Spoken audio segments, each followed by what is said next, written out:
जब तक सरकार सुनेगी नहीं तब तक हम लोग यहाँ सटेंगे नहीं, चाहे सरकार जितना हम लोग की परीक्षा लेना ले ले। ठीक है, हम लोग की मांग क्या है कि हम लोग की 7वें चरण से पहले हमारी एग्जाम कराओ, क्योंकि 2017 के बाद अभी तक बीटेट का आयोजन नहीं हुआ है। 7वां फेज का जो बहाली होगा तो सभी को लग रहा है, और ये गलत है या सही है बात की मैटर है, लेकिन सबको लग रहा है कि अब से 10 साल के बाद ही जॉब मिलेगा।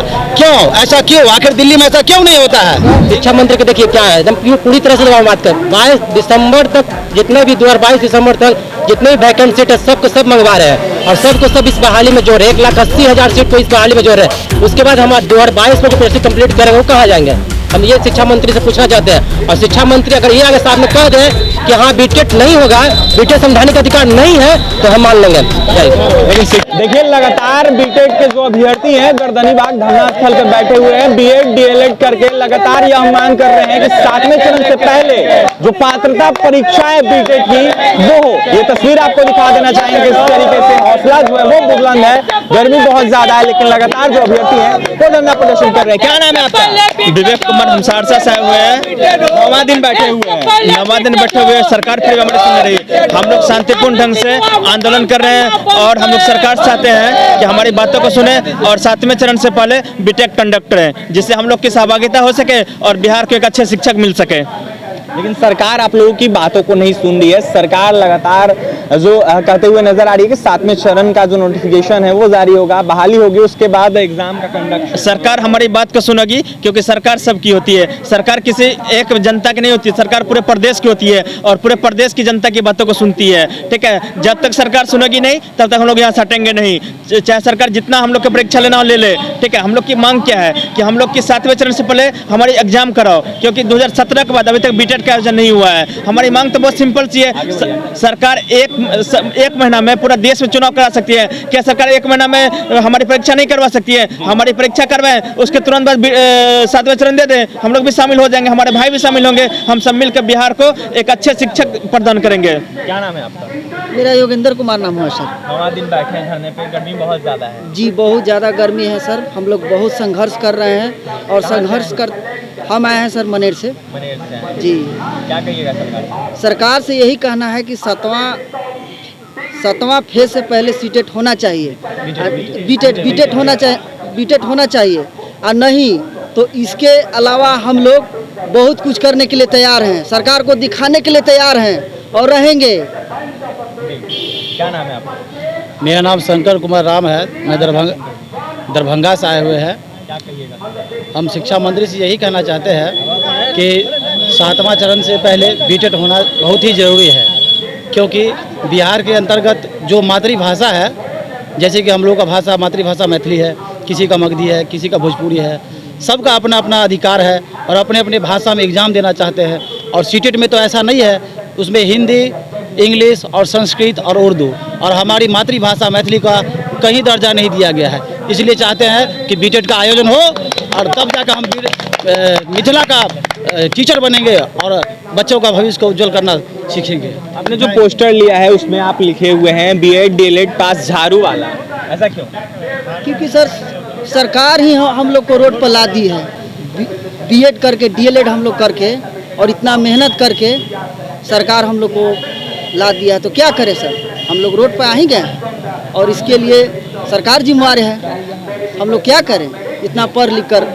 और सर सबसे बड़ी बात यह है कि बिहार में जो ये 7वां फेज का जो बहाली होगा तो सभी को लग रहा है, और ये गलत है या सही है बात की मैटर है, लेकिन सबको लग रहा है कि अब से 10 साल के बाद ही जॉब मिलेगा।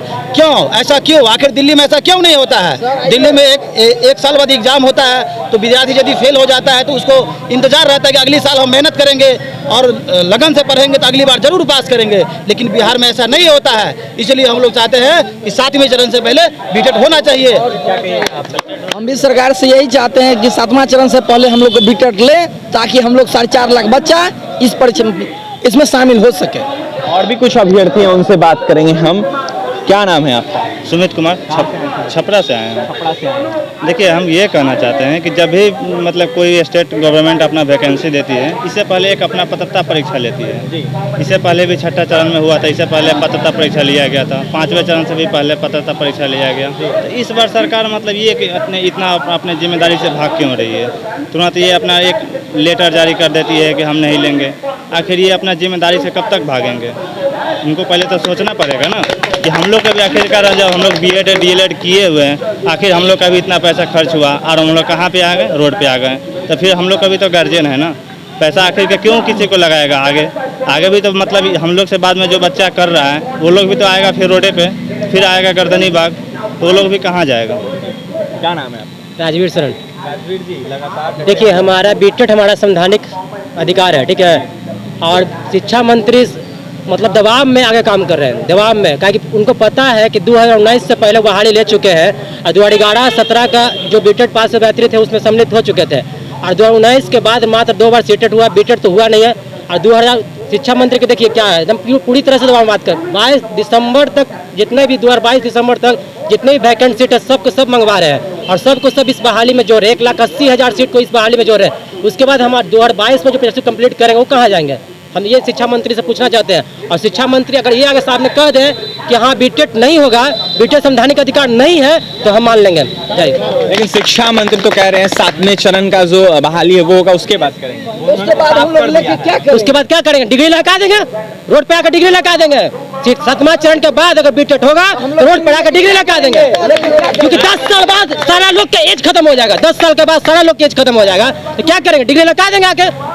2 साल हम लोग गए हैं, 2 साल डीलेड किए हैं, बीएड किए हैं, तो इतने मेहनत से किए हैं, उससे क्या करेंगे? सरकार कहती है कि हमारे पास कचुतुर आज़ादी पहले से बैठे हुए हैं, तो हमको ये बताइए कि 2019 में के पहले जो 2019 में जो बहाली आप निकाले थे उसमें 90,000 सीट थी, तो 90,000 सीट में से 42-50,000 सीट क्यों खाली रह गई? हम ये बताइए, इस सवाल का जवाब दीजिए हमको। और कहते हैं हमारे पास कचुतुर आज़ादी पहले से बैठे हुए हैं, बताइए इसका जवाब दीजिए हमको। और कह दीजिए आके कि बीटेड नहीं होगा, बीटेड संवैधानिक अधिकार नहीं है आपका और हम सीटेड पे ही बहाली लेंगे, लेकिन नहीं, बीटेड लेंगे अगर जी नहीं दिया। मेरा नाम राजू हुआ, कहाँ से हैं राजू? बक्सर से।